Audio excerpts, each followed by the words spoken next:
When she called me a fat pig in front of her family, I didn't just lose my appetite, I lost the last bit of respect I had for her.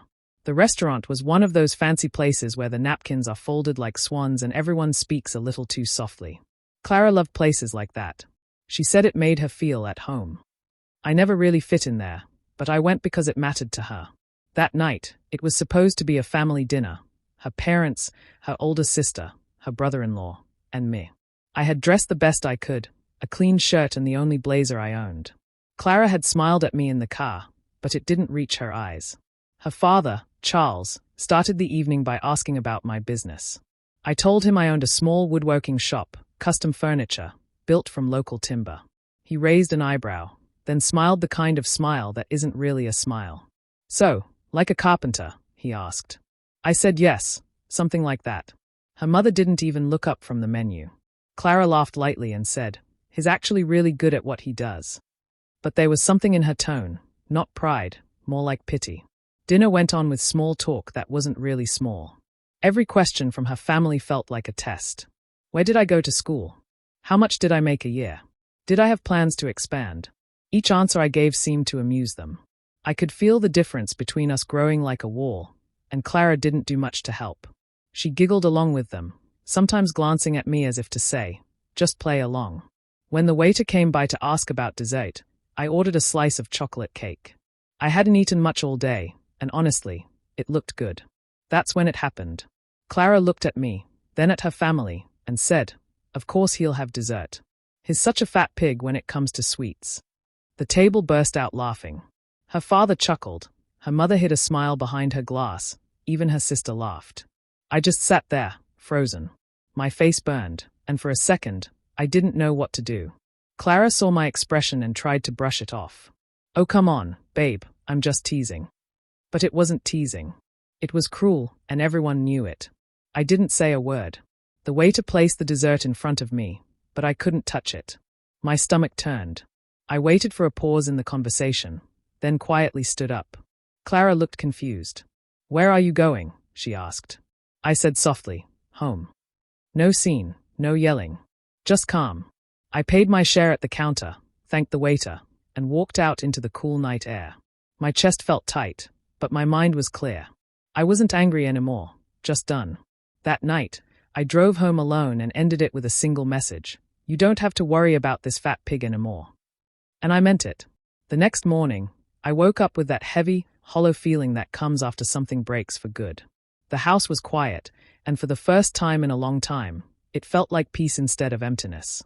I sat on the edge of my bed, replaying that dinner in my head, not just what happened that night, but all the moments that led to it. It wasn't the first time Clara had made me feel small. I just hadn't seen it clearly before. There were always little comments, things that seemed harmless at first. She'd joke about how I wasn't polished enough, or how my work clothes made me look too blue-collar. When her friends came around, she'd introduce me like I was some charity project. "This is Evan. He builds furniture," she'd say, like I was a novelty. I'd laugh it off, tell myself she didn't mean it. But she did. Somewhere along the way, I started believing her. I worked harder to impress her, tried to dress better, talk softer, even changed how I spoke just to sound like I belonged. But no matter what I did, it was never enough. I wasn't from her world, and I was never going to be. That truth hit harder than her words at dinner. I spent that day cleaning my shop, throwing myself into work. The smell of sawdust and pine filled the air, and for once, I felt grounded again. I'd started Mercer Design Works in a rented garage 5 years earlier, just me and a few tools. It wasn't much, but it was mine. That night, I decided I was done trying to prove my worth to anyone else. From now on, I'd build for myself. Over the next few weeks, I kept busy. I stopped checking my phone. I canceled the gym membership I never used and found a small, quiet gym near my shop. At first, I could barely lift anything, but I kept going. I walked instead of driving, cooked my own meals, cut out the junk I'd been eating to fill the silence. The changes came slow, but they felt real. Some nights, I'd still think about her, not out of longing, but out of disbelief. How had I let someone convince me I wasn't enough? The answer was simple. I'd given her the power to. Not anymore. Work became my therapy. I started designing new pieces, Things I'd been too afraid to try before: large dining tables, detailed cabinets, intricate carvings. Each cut, each curve, felt like I was carving something out of myself too, something better. Orders started coming in, slowly at first, then steady. People liked my work. They said it felt honest. Sometimes, when I locked up the shop at night, I'd catch my reflection in the glass. I wasn't there yet, but I looked different, calmer, stronger. I wasn't chasing revenge, but I couldn't lie to myself either. A small part of me wanted her, and everyone who looked down on me, to see who I'd become. Not out of anger, just so they'd know they were wrong. A few months passed, and life started to feel steady again. I woke up early, opened the shop, and worked until the sun went down. The quiet rhythm of sanding, cutting, and building filled my days. Slowly, word started to spread about my furniture. A couple who bought a handmade dining table told their friends, and soon I was getting calls from all over Portland. It wasn't fame or fortune, but it was honest growth, the kind that felt earned. One afternoon, a man walked into the shop while I was finishing a walnut coffee table. He introduced himself as Caleb Monroe. He was tall, calm, and dressed simply, with the kind of confidence that didn't need to show off. He said he'd seen my work in a local design studio and wanted to talk about a possible collaboration. I invited him to sit down. We talked for over an hour, and for the first time in a long time, I felt like I was talking to someone who understood what mattered. Caleb told me he had recently moved from Chicago after selling part of his company there. He wanted to start a new venture in Oregon, something focused on sustainable living and handcrafted materials. He said my work had the human touch most brands were missing.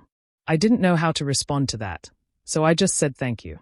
He asked about my business, how I worked, what kind of clients I had, what my long-term goals were. I told him the truth. I wanted to build something lasting, something real, not just make furniture that looked nice in photos. He nodded and said, "That's exactly the kind of mindset I want to build a company with." I didn't think much of it until a week later when he called and asked to meet again. This time, we met at a quiet cafe downtown. He laid out an idea, a boutique home brand that combined my design work with his knowledge of eco-friendly materials and business strategy. He wanted to call it Monroe and Mercer. He said we'd keep things small at first, one workshop, one showroom, and a promise of quality over quantity. I was hesitant. I'd worked hard to build Mercer Design Works on my own, and trusting someone new wasn't easy. But there was something about Caleb, the way he listened, the way he spoke like every detail mattered. He didn't talk down to me, didn't make me feel like I was less because I wasn't from a corporate background. That night, I sat in my shop long after dark, staring at the half-finished table in front of me.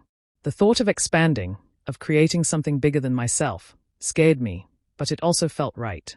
The next morning, I called Caleb and said, "Let's do it." He laughed softly and said, "You won't regret this." And for the first time in years, I believed that might be true. I didn't know then how much that decision would change my life, but I knew one thing. This time, I was building for me, not for anyone else. 2 years went by faster than I expected. What started as a small partnership between two men in a modest workshop turned into something neither of us had imagined. Monroe and Mercer became known for its clean, handcrafted designs and focus on sustainability. We didn't chase big advertisements or fancy showrooms. Our work spoke for itself. Hotels, designers, and even a few architects began reaching out, asking for custom pieces that felt authentic. Caleb handled most of the business meetings, and I managed the workshop and design team. We hired a few skilled craftsmen, people who cared about the work as much as we did. There were long nights and plenty of mistakes, but we learned quickly. Every project taught us something new: how to manage deadlines, how to source better materials, how to build a brand without losing our values. The first big break came when a boutique hotel in Seattle ordered a full collection of our furniture for their new eco-themed suites. When I walked through the finished rooms, seeing our work polished and placed with care, I felt something I hadn't in years: pride. Not the kind that shouts, but the kind that settles deep inside your chest and stays there. Money started to come in steadily. We paid off debts, upgraded the shop, and even bought a small warehouse to expand production. Caleb insisted we stay modest, and I agreed. We didn't buy luxury cars or big houses. I moved into a quiet place outside Portland with a small garden and a workshop in the back. It was enough. Sometimes, in the quiet moments, I'd think about Clara and her family. Not in anger or sadness, just curiosity. I wondered if they'd ever heard of Monroe and Mercer, or if they'd ever sat in a hotel lobby without realizing they were surrounded by furniture made by the man they once mocked. The thought made me smile, not out of revenge, but out of quiet satisfaction. I had become everything they thought I couldn't be. Caleb often said that success was best enjoyed in silence. I understood that now. We didn't need to prove anything to anyone. We just worked, delivered, and kept moving forward. By the end of the second year, we were in talks with developers who wanted to furnish entire residential projects with our designs. It was bigger than I had ever planned. Caleb started handling meetings in Portland and San Francisco, and I followed when needed. We talked about the future, new collections, new materials, maybe even opening a second branch. Life was calm, balanced, and good. I had no reason to look back. But fate doesn't care how settled you feel. It waits quietly, patient and clever, for the right moment to remind you that the past is never as far behind as you think. It was a quiet Thursday afternoon when Caleb called me into his office. He had that familiar spark in his eyes, the one that usually meant good news. On his desk was a folder with the heading Hastings Properties. I didn't think much of it at first, just another potential partnership. Caleb started explaining that the company was looking for a design collaborator for a line of high-end residential projects. This could be huge for us, he said. They've got a lot of reach in luxury real estate, and they're expanding along the West Coast. I nodded, flipping through the proposal, until I saw the name at the bottom of the page, Charles Hastings, CEO. My stomach tightened. For a moment, everything around me blurred. That name pulled me straight back to that dinner years ago. The polished table, the cold laughter, the sting of Clara's words. It all came rushing back in a single breath. Caleb must have noticed me pause because he asked, "You okay?" I forced a small smile and nodded. "Yeah, just recognizing the name. They are pretty big in Oregon." He smiled back and said, "Exactly. This could take us to another level."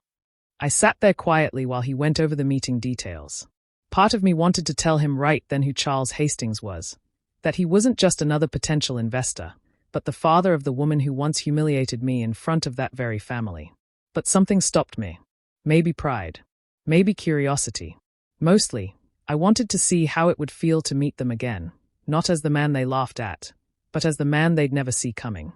Caleb said the meeting would be the following week at a hotel in downtown Portland. He'd handle most of the presentation, but he wanted me there to discuss the craftsmanship and design concepts. "These guys love authenticity," he said. "And no one speaks that better than you." That night, I stayed late at the workshop, pretending to focus on a new design. My hands worked, but my mind kept drifting. I thought about how much had changed since that night, how much I had changed. Back then, I would have walked into a room like that feeling out of place, smaller than everyone around me.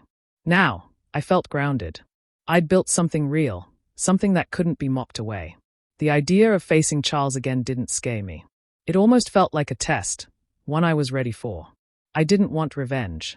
I just wanted to stand in front of him as myself, the man he never believed I could become. Before leaving that night, I looked at the folder one last time. Hastings Properties. The name didn't sting anymore. It just sat there, waiting for me to close it. I shut the file, turned off the lights, and told myself, this time, I walk in on my own terms. The day of the meeting arrived, clear and cool, the kind of Portland morning that smells faintly of rain even when it isn't raining. I dressed simply, a grey shirt, dark blazer, and the same leather shoes I wore to every meeting. Caleb picked me up outside the workshop, and we drove downtown in silence, both focused on the pitch ahead. The meeting was scheduled at one of the top hotels in the city, the kind of place with marble floors and quiet music that makes you lower your voice without realizing it. We were shown into a private conference room with a long glass table. Everything about it felt expensive, the fresh flowers, the polished glasses of water, the faint scent of cologne lingering in the air. Caleb set up his laptop and notes while I went over the design boards we'd brought. My hands were steady, but my chest felt tight. I knew what name was coming through that door. Still, I told myself to stay calm. Years had passed. I wasn't the same man who'd sat at that dinner table being laughed at. I had earned my place here. When the door opened, I didn't even need to look up to know it was him. Charles Hastings walked in first, followed by two associates. He was exactly as I remembered, neat grey hair, expensive suit, the kind of presence that demanded attention. He smiled as he shook Caleb's hand, all charm and confidence. Then his eyes met mine. The smile slipped, just slightly, but enough for me to see it.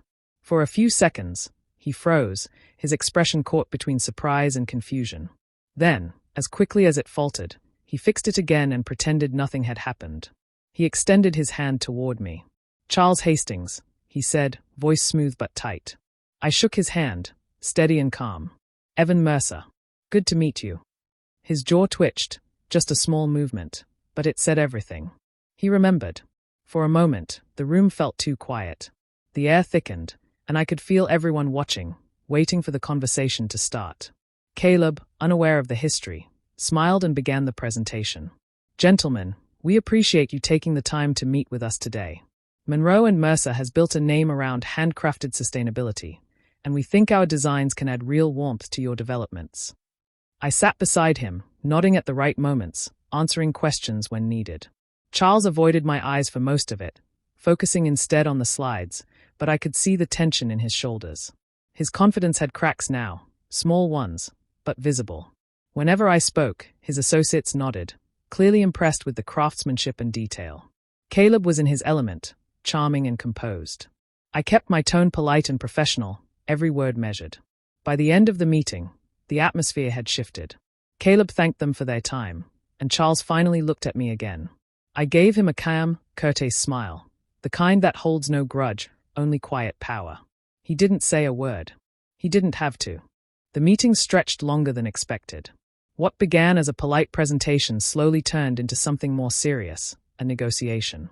Caleb finished his part and turned to me when the conversation shifted to design costs and production timelines. That was my area. I opened my folder and laid out the numbers, speaking clearly and steady. As I talked, I could see Charles trying to keep his calm, but there was something behind his eyes, pressure. It didn't take long to notice that his company wasn't in a strong position. The way he talked, the quick glances he exchanged with his associates, the eagerness in his tone, it all hinted at urgency. He wasn't leading this meeting. He was hoping for a lifeline. Hastings Properties needed us more than we needed them. Caleb caught it too, but he didn't push. He just smiled and let the silence hang when needed. I learned from him that silence in business could speak louder than words. I sat back, meeting Charles' gaze every now and then. Each time, he looked away first. He tried to keep things formal, asking about delivery times, costs, and customization.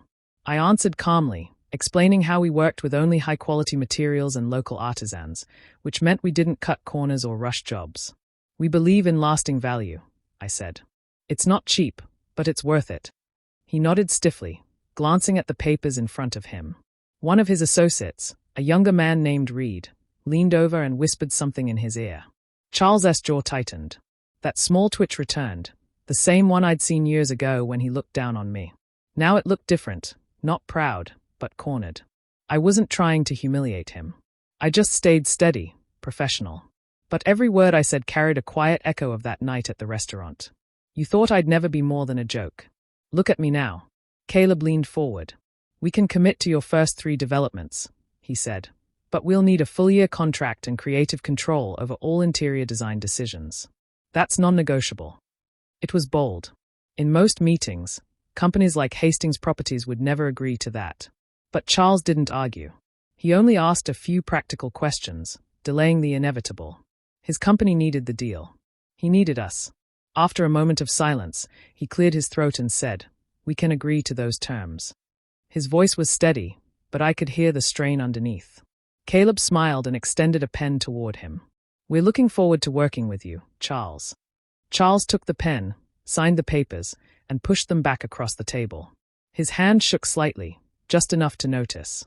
As he looked up, our eyes met one last time. I gave him a calm nod, the same polite smile I'd given him at the start. He forced one in return, but it didn't reach his eyes. He didn't know it yet, but his company's future now rested on the same man he once laughed at, the man he thought would never matter. A week after the meeting, I drove to the Hastings office to drop off the final design samples. It was a gray morning, the kind that made the city feel quiet and still. The building was sleek and modern, with glass walls that showed just enough of the busy people inside. I parked, grabbed the wooden samples from the passenger seat, and headed in, expecting nothing more than a quick meeting with their design coordinator. The receptionist led me upstairs to a conference room. While I waited, I looked around at the framed photos of completed buildings along the hallway. Each one had the Hastings logo stamped neatly in the corner, polished, expensive, confident. I'd seen that same confidence before. When the door behind me opened, I turned around, and for a moment, I thought I was seeing a ghost. Clara stood there. She looked the same and yet completely different. Her hair was shorter now, her makeup lighter, and the easy smile she used to wear was gone. There were faint lines around her eyes, and the spark of superiority she once carried had dimmed. She froze when she saw me, her hand still on the door handle. "Evan," she said softly, as if she couldn't believe it. I nodded. "Hey, Clara." My voice came out calm, even. She blinked a few times, then gave a small, nervous laugh. "Wow, I didn't know you were working with us." "Just for a project," I said, placing the samples on the table. "I'm finalizing some designs for your father's developments." Her smile faltered. "Right, of course." She looked at me for a long moment, searching my face like she was trying to find the same man she once knew. But I wasn't there anymore. The silence between us stretched. Finally, she said, "Listen, about that night years ago. I was awful. I've thought about it a few times, and I'm sorry. I really am." Her voice shook slightly, and she tried to smile again, like she could smooth the years away with a few kind words. For a second, I almost felt sorry for her. But not in a bitter way, just in the quiet realization that she had to live with the version of herself who said those things. I met her eyes and said, "It's all in the past. Hope you're doing well, Clara." Her lips parted, like she wanted to say more, but nothing came out. I gave a small nod, picked up my briefcase, and walked past her toward the elevator. As the doors closed, I caught one last glimpse of her through the glass, standing still, arms crossed, staring at the floor. That short, calm exchange hit her harder than any cruel remark ever could. I didn't need to remind her of what she'd done. The silence between us did it for me. A few weeks later, Caleb and I were invited to a private dinner hosted by Hastings Properties. It was being held at an upscale restaurant downtown, the kind with low lights, expensive wine, and the kind of atmosphere where every conversation felt important. Caleb said it was a chance to meet potential investors and new partners for the upcoming expansion, so we both agreed to attend. When we arrived, the tables were already filled with developers, architects, and investors. The Hastings logo was displayed neatly on the event banner behind the podium. Charles was there, standing near the front, talking to a small group of men in suits. He saw us walk in but didn't come over. I could feel his hesitation even from across the room. Caleb was in his element. He shook hands, exchanged business cards, and spoke with ease. I stayed close, listening, answering questions when people asked about the craftsmanship or materials we used. It didn't take long before people began recognizing Monroe and Mercer's work. A few mentioned how our designs had brought new character to Hastings' latest developments. Some even assumed we were the ones leading the design direction entirely, which, in truth, wasn't far from reality. Dinner was served, and after the plates were cleared, a short speech began. Charles stepped up to the microphone, thanking everyone for coming and talking about the company's recent success. His tone was smooth and practiced, but there was a flicker of discomfort in his eyes whenever he mentioned our collaboration. When he finished, Caleb was invited to speak next. Caleb started by talking about the importance of craftsmanship and vision in design. Then, without warning, he turned toward me with a grin. "And of course," he said, "none of this would be possible without the creative mind behind Monroe and Mercer, my partner, Evan Mercer. He's the reason our brand has become what it is today." There was a round of applause, polite but genuine. I stood up, nodded slightly, and sat back down. Across the room, I saw Charles staring, his face unreadable. Several of his investors turned toward him, murmuring quietly, realizing that the very man their company depended on was the same one sitting calmly beside him, the man he once dismissed as beneath him. As the evening ended, guests began to leave, shaking hands and exchanging polite goodbyes. Charles approached us last. His steps were slow, his expression tight but composed. He extended his hand to Caleb first, then to me. I took it. His grip was firm but not steady. "You've done well for yourself, Mercer," he said, his voice low, almost grudging. I met his eyes and smiled, calm and sure. "Guess the pig learned to eat better." For a moment, he said nothing. Then he gave a stiff nod and walked away. As I watched him go, I didn't feel pride or anger, just a quiet sense of balance. Life had come full circle, and I didn't need to say anything more. The world had already spoken for me. The night air was cool as I drove home from the dinner. The streets were quiet, the city lights reflecting softly on the windshield. For the first time in a long while, I felt completely still inside. There was no anger, no leftover tension from seeing the Hastings family again. Just calm. Everything that needed to happen had already happened, and I hadn't needed to raise my voice or prove anything. Revenge had never been my goal, not really. But life has a way of balancing itself out when you keep moving forward. I didn't ruin Charles Hastings or embarrass him. I didn't need to. My success had done all the talking. And the best part was that I hadn't built it out of spite, I'd built it out of purpose. As I drove through the quiet neighborhoods, I thought about how much had changed since that night years ago. Back then, I'd driven away humiliated, wondering if I'd ever feel worthy again. Now, I was going home as a man who'd built something real with his own two hands. Every long night in the workshop, every mistake, every quiet morning spent alone had led me here. Caleb had already texted me earlier, proud of how the night had gone. He didn't know the full story, but that was fine. He didn't need to. Some stories were better left where they started. What mattered was that our company was thriving, our work was respected, and the future felt wide open. When I pulled into my driveway, the smell of fresh cedar from the small shed I'd built last month greeted me. I stood there for a moment, just listening to the sound of the night, the soft hum of crickets, the distant bark of a dog, the peace that comes when you finally stop chasing ghosts. Clara's face had flashed through my mind once at the dinner, but it didn't linger. Her family might never admit what they did, and that was fine too. I didn't need their apology or their approval. Their laughter had once made me question my worth, but now it was nothing more than a faint echo from another life. Everything I'd built, the business, the confidence, the quiet success, had come from that moment they tried to break me. I'd taken their cruelty and turned it into something solid, something that could stand on its own. As I locked the door behind me and switched off the porch light, I thought back to that night at the restaurant. The laughter, the sting of shame, the uneaten dessert sitting cold on the table. I smiled to myself and whispered under my breath. They laughed when I ate dessert that night, but I've been eating better ever since.